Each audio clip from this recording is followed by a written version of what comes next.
most of your behavior is derived from programs that you received before you were 6. We take on the stories of our parents, we take on the stories of our grandparents, anybody that's in our intimate sphere, our teachers, and we innocently take on these stories trying to make sense of a world that doesn't make sense because we're still in our subconscious. We're living in our emotional life rather than our conscious life, so to speak. So we take these stories on very, very innocently. These programs operate about 95% of the day invisibly, meaning they're automatic. That's why they call it subconscious.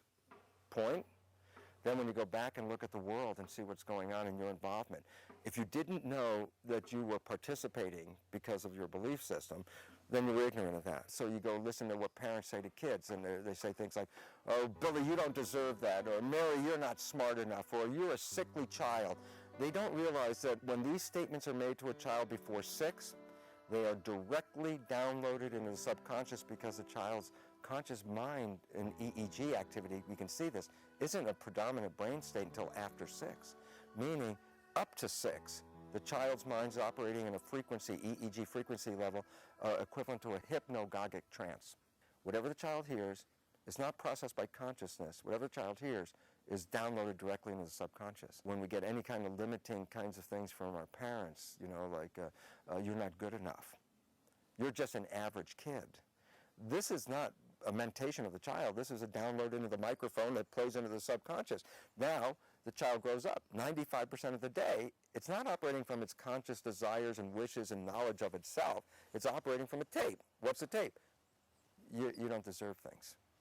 Well, the 95% of the day, your brain is operating your system to create a reality that you do not deserve things, because a function of the brain is to make coherence with the program and the life.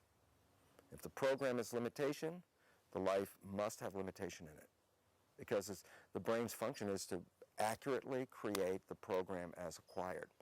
And then you go back and say, yeah, well, what about the programs we got? And it's like, from the beginning, almost all limitation programs. And that's like, oh, we can't get out of our way, even if our consciousness is like pushing those positive thoughts down the drain, you know, it's like, push it up, come on, change it. It's like, you're taking a processor, a conscious processor, a small one, trying to change a processor that's a million times more powerful, running 95% of the day. And I always tell people, do the math.